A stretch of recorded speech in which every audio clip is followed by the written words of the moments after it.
Okay, so we're here with Democratic congressional candidate for the 14th or 18th congressional district here in Pittsburgh, Jerry. Nice to see you. How are you? Thank you for having me. Thank I'm you great. for coming. So, first question, right out of the gate, why are you running?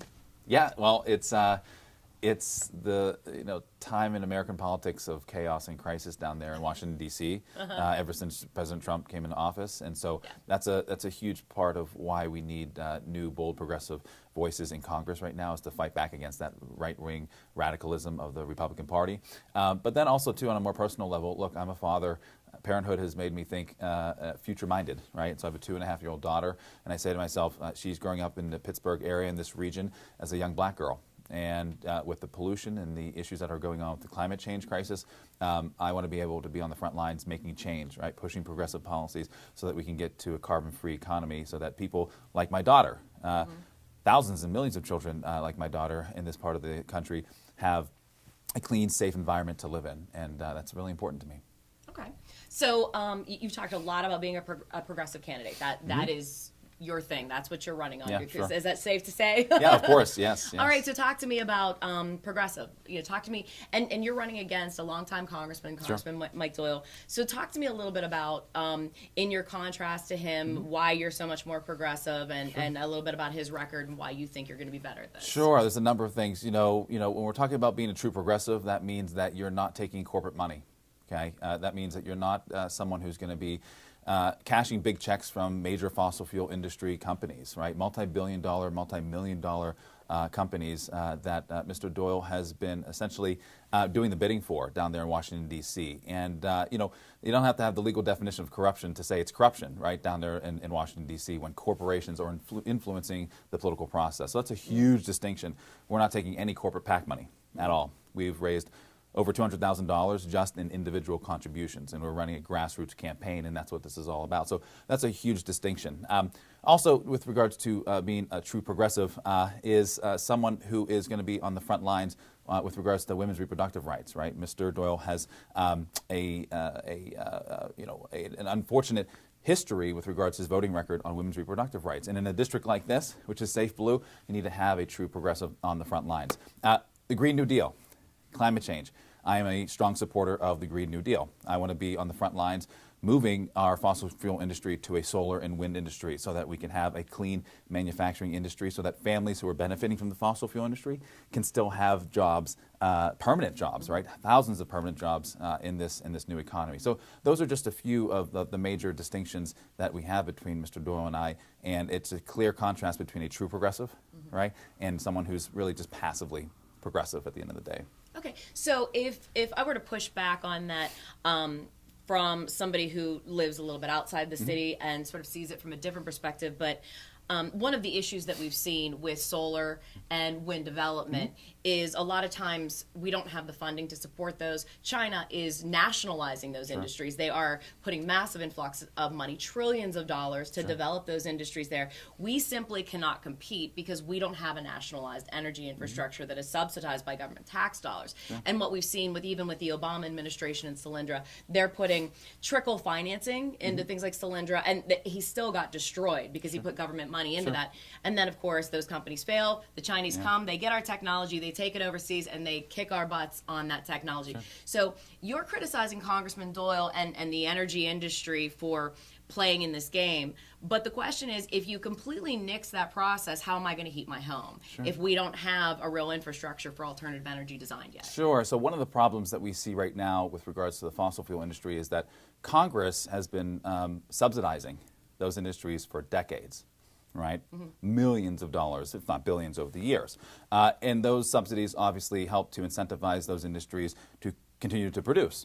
And so what congressmen and women are doing is they are incentivizing this process when they're not actually putting those same federal dollars, those subsidies, into wind and solar industries, which they could be doing. And so in other words, it's actually shifting those subsidies in a way, cutting those subsidies off to the fossil fuel industry, and then reworking them and reshifting them to solar and wind in a way that will help produce the kind of clean energy and clean environment that we want, but at the same time produce thousands of jobs, right? So we look at New York, for example, and other areas of the country where they've shifted to wind and solar, and they have 70, 80,000 jobs, right, that are permanent, by the way, right? We talk about cracker plants, right, coming into this industry, into this region, and only producing maybe 2,000 temporary jobs, and then at the end of the day, when all is said and done, you're talking about 400 permanent jobs, right? So we're really, this question about climate change and what it can do to help the environment, but then also jobs,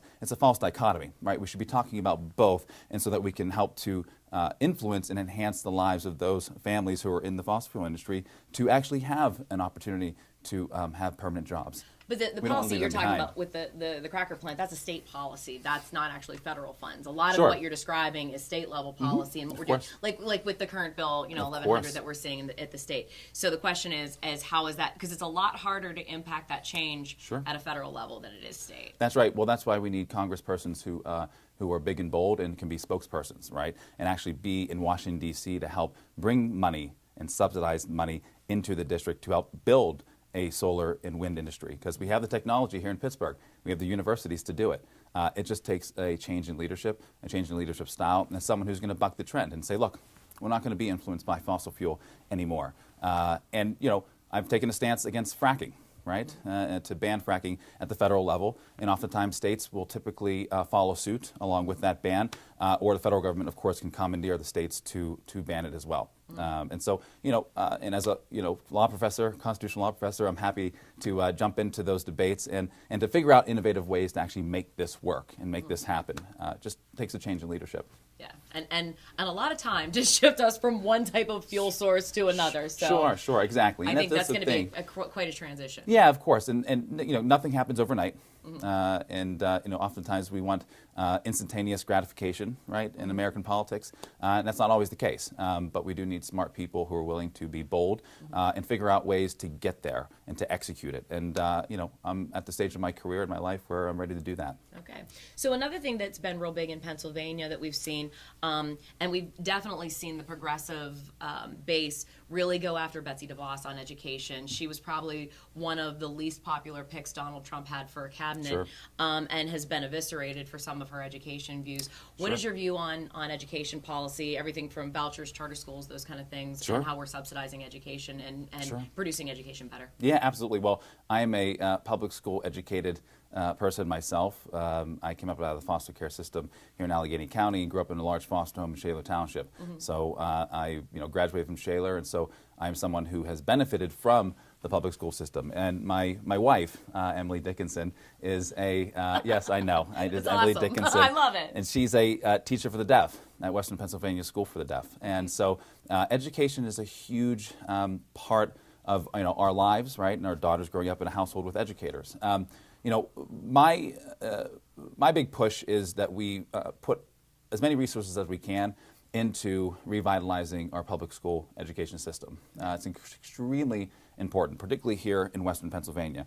We know that there is de facto segregation based off of the property tax system, and we know that schools are funded through that system at the state level. And that, of course, has created major disparities in the resources that actually go into our public schools.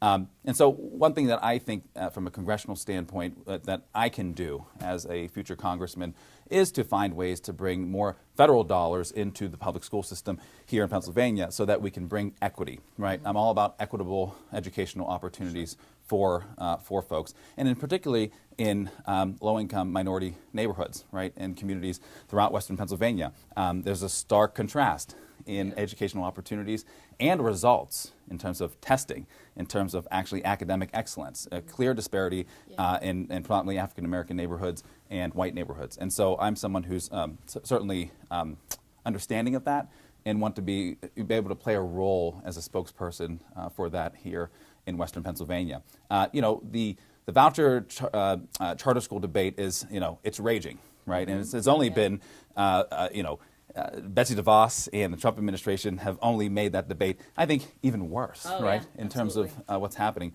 The one thing is that, there are the pros and cons to vouchers and to charter schools. And one area I think that is a pro is that, you are able to get outstanding students from school systems that are lacking in the resources, right? Many of them being in African-American neighborhoods and you are able to get some of those kids to transition to perhaps a better school system.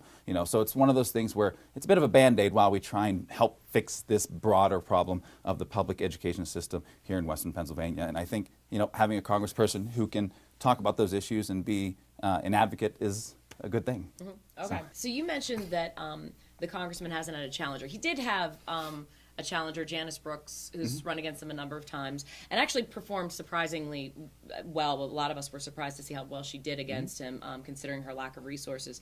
But she is in this race, I understand. She has filed she's certainly filed her petitions to get onto the ballot, although that is currently in dispute right now. So you actually filed the petition challenge, you as the objector, I did. correct? That's right. Okay, so what? So I have to ask Sure. on your progressive street cred. You mentioned earlier having a young daughter of color and needing more diversity in our Congress. One of your first acts once you get on the ballot is to throw a woman of color off the ballot in a lawsuit that you filed on your own.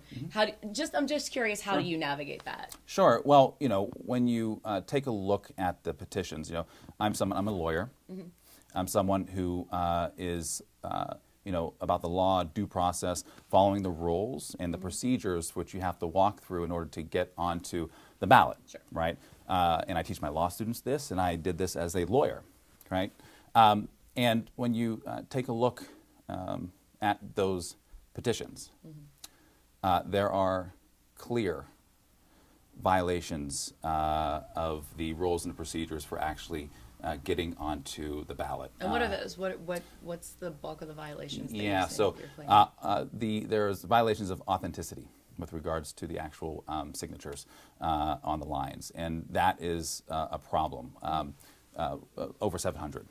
Okay, and so when we're talking about democracy, when we're talking about holding elected officials and candidates accountable to the people, it is a disservice for anyone to be filing fraudulent petitions. Well, we will find out this April if the voters of the 18th Congressional District agree with you. Thank you so much for taking the time to sit down. Jerry Dickinson, candidate for Congress. Take care. Thank you.